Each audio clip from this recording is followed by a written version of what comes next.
রাস্তা দিয়ে হাঁটছেন, পার্কে বসে আছেন কিংবা রেস্টুরেন্টে খাচ্ছেন, হুট করে একজন এসে ক্যামেরা ধরলো আপনার মুখের সামনে। তারপর সে ভিডিও রসালো শিরোনামে আপলোড হলো ফেসবুক বা ইউটিউবে। আপনি হয়তো জানেনও না, আপনার অজান্তেই আপনি হয়ে গেছেন ট্রলের শিকার। কিন্তু এখন থেকে এই ক্যামেরা সন্ত্রাস আর চলবে না, কারণ অনুমতি ছাড়া ভিডিও ধারণ আর প্রচার করলে মাত্র 90 দিনেই ঠিকানা হতে পারে জেলখানা। কি আছে নতুন এই 2026 সালের সাইবার সুরক্ষা আইনে, চলুন জেনে নেওয়া যাক।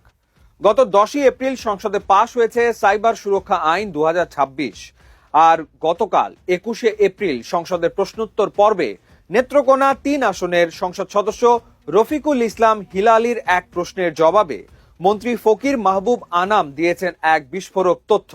তিনি স্পষ্ট করে দিয়েছেন, কন্টেন্ট ক্রিয়েটর পরিচয়ে মোবাইল বা ক্যামেরা নিয়ে ঘুরে ঘুরে অনুমতি ছাড়া ভিডিও করা এবং তা দিয়ে ব্ল্যাকমেইলিং বা চাঁদা দাবির দিন শেষ। এখন থেকে এ ধরনের অপরাধের বিচার হবে ফাস্ট ট্র্যাক পদ্ধতিতে। যদি ডিজিটাল মাধ্যমে ব্ল্যাকমেইলিং, যৌন হয়রানির উদ্দেশ্যে কোনো ভিডিও প্রচার করা হয় কিংবা হুমকি দেওয়া হয়, তবে সেটি সরাসরি অপরাধ। ধারা 25(2) অনুযায়ী শাস্তি 2 বছর জেল বা 10 লাখ টাকা জরিমানা। আর ভুক্তভোগী যদি নারী বা শিশু হয়, তবে শাস্তি বেড়ে 5 বছর জেল এবং 20 লাখ টাকা জরিমানা। অনেক সময় ভিডিও ডিলিট করার নামে টাকা চাওয়া হয়। একে ধরা হবে সাইবার প্রতারণা, ধারা 22। এর শাস্তি 5 বছর জেল আর 50 লাখ টাকা পর্যন্ত জরিমানা। সবচেয়ে ভয়ের খবর হলো ধারা 35। পুলিশ চাইলে পরোয়ানা ছাড়াই অভিযুক্তের কম্পিউটার, মোবাইল বা ডিভাইস জব্দ করতে পারবে এবং গ্রেফতারও করতে পারবে। সবচেয়ে নাটকীয় পরিবর্তনটা এসছে তদন্তের সময়সীমায়। ধারা 32 অনুযায়ী অভিযোগ পাওয়ার পর মাত্র 90 দিনের মধ্যে তদন্ত শেষ করতে হবে, অর্থাৎ মামলা ঝুলে থাকার সুযোগ কম, বিচার হবে দ্রুত।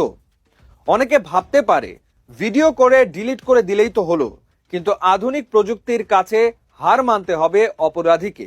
মন্ত্রী জানিয়েছেন, এবার সাইবার অপরাধ রুখতে মাঠে নামছে সোয়ার এবং ইডিআর এর মতো অত্যাধুনিক ক্লাউড ভিত্তিক সিকিউরিটি সলিউশন। এই প্রযুক্তিগুলো অনেকটা ডিজিটাল গোয়েন্দার মতো কাজ করে। কেউ ইন্টারনেটে কোনো ক্ষতিকর ভিডিও বা ব্ল্যাকমেইলিং কন্টেন্ট ছড়ানোর চেষ্টা করলেই এই সিস্টেমগুলো রিয়েল টাইমে তা শনাক্ত করে ফেলবে। শুধু তাই নয়, ডিজিটাল ফরেনসিক ল্যাবের মাধ্যমে ডিভাইসের উৎস এবং সঠিক পরিচয় বের করা হবে মুহূর্তের মধ্যেই।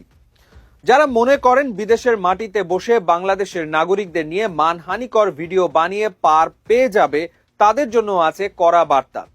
2026 সালের এই আইনের ধারা 48 অনুযায়ী বিদেশি অপরাধীদের শনাক্ত করতে পারস্পরিক সহায়তা আইন 2012 প্রয়োগ করা হবে, অর্থাৎ ইন্টারপোল বা আন্তর্জাতিক তদন্ত সংস্থাগুলোর সহযোগিতায় বিদেশের মাটিতেও চলবে আইনি প্রক্রিয়া।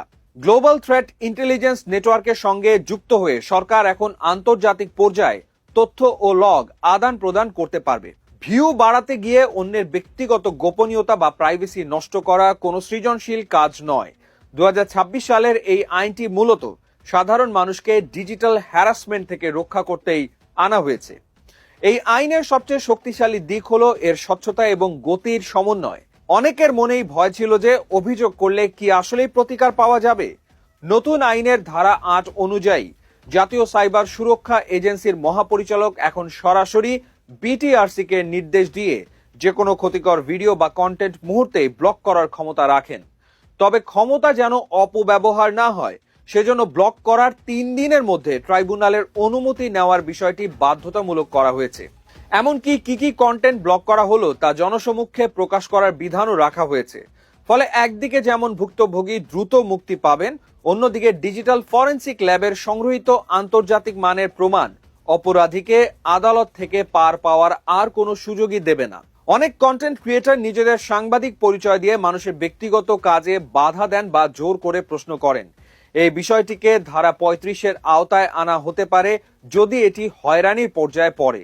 এই নতুন আইন নিয়ে আপনার মতামত কি? সাধারণ মানুষের নিরাপত্তা নাকি কন্টেন্ট ক্রিয়েটরদের বাধা? কিভাবে দেখছেন আপনি? কমেন্টে আপনার রায় দিন।